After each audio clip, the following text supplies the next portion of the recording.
नमस्कार मित्रों, स्वागत है आपके अपने YouTube चैनल पर। आज हम आप सभी को कार्तिक मास की अध्याय 12 की कथा सुनाने जा रही हूँ।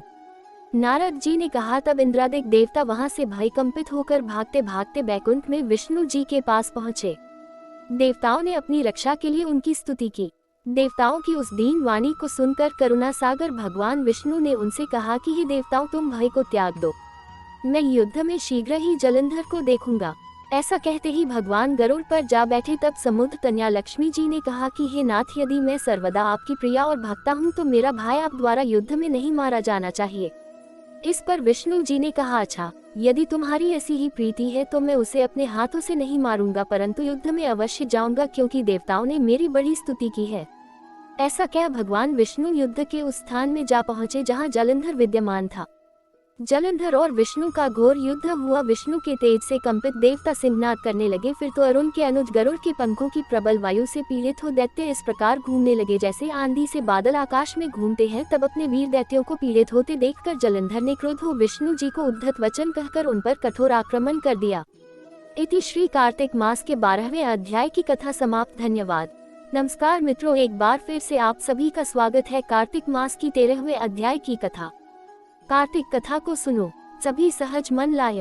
13वां अध्याय लिखूं। श्री प्रभु शरण में आए। दोनों ओर से गदाओं, बाणों और शूलों आदि का भीषण प्रहार हुआ।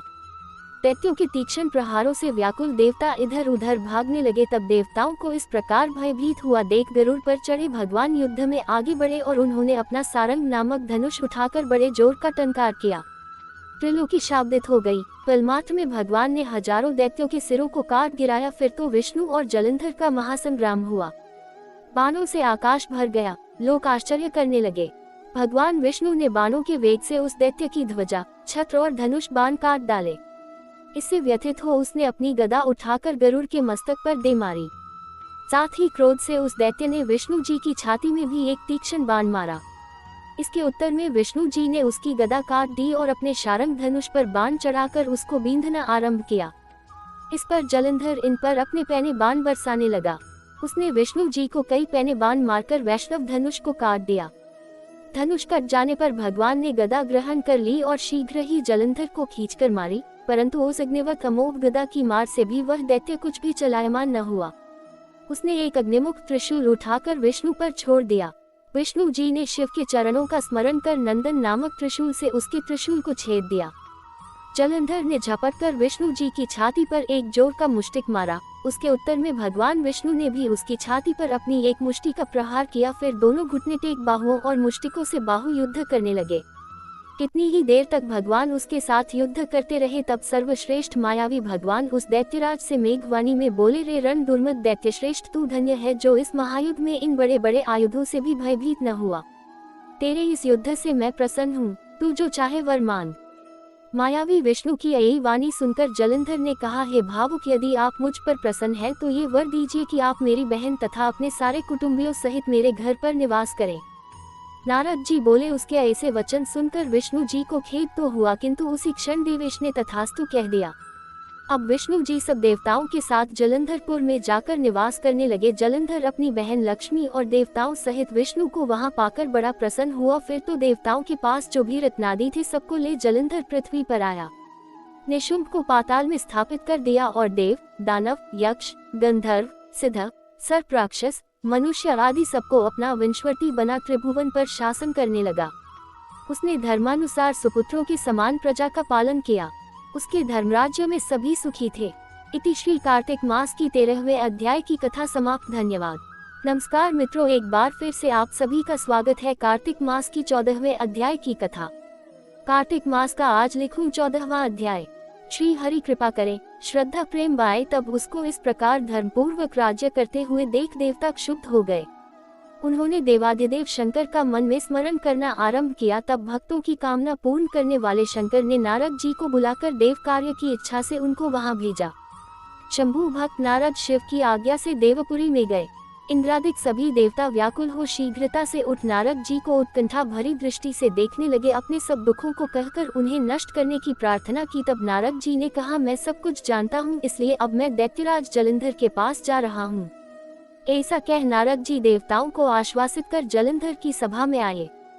जलंधर ने नारद जी के चरणों की पूजा कर हंसते हुए कहा, हे ब्राह्मण कहिए, आप कहाँ से आ रहे हैं, यहाँ कैसे आए हैं, मेरे योग्य जो सेवा हो उसकी आज्ञा दीजिए। नारद जी प्रसन्न होकर बोले, हे महाबुद्धिमान जलंधर, तुम धन्य हो। मैं स्वेच्छा से कैलाश पर्वत पर गया था, जहाँ 10,000 योजनों में कल्पवृक्ष का वन है। वहाँ मैंने सैकड़ों कामधेनुओं को विचरते हुए देखा तथा ये भी देखा कि वह चिंतामणि से प्रकाशित परम दिव्य अद्भुत और सब कुछ सुवर्णमय है। मैंने वहाँ पार्वती के साथ स्थित शंकर जी को भी देखा, जो सर्वांग सुंदर, गौरवर्ण, त्रिनेत्र और मस्तक पर चंद्रमा धारण किए हुए हैं। उन्हें देखकर मुझे बड़ा आश्चर्य हुआ कि इनके समान समृद्धिशाली त्रिलोकी में कोई है या नहीं। हे दैत्येंद्र, उसी समय मुझे तुम्हारी समृद्धि का स्मरण हो आया और उसे देखने की इच्छा से ही मैं तुम्हारे पास चला आया हूँ। ये सुन जलंधर को बड़ा हर्ष हुआ। उसने नारद जी को अपनी सब समृद्धि दिखला दी। उसे देख नारद ने जलंधर की बड़ी प्रशंसा की और कहा कि निश्चय ही तुम त्रिलोकपति होने के योग्य थे।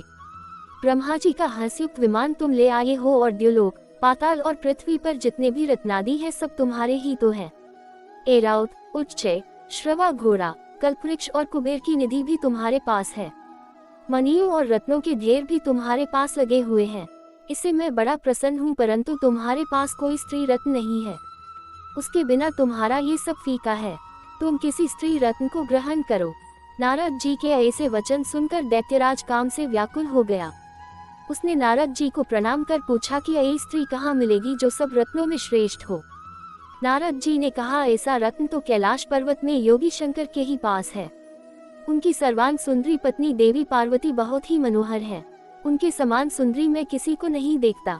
उनके उस रत्न की उपमा तीनों लोकों में कहीं नहीं है। देवर्षि उस दैत्य से ऐसा कहकर देव कार्य करने की इच्छा से आकाश मार्ग से चले गए। इति श्री कार्तिक मास के 14वें अध्याय की कथा समाप्त। अगर ये कहानी आप सभी को पसंद आई तो प्लीज चैनल को सब्सक्राइब करें। वीडियो को अंत तक देखने के लिए धन्यवाद।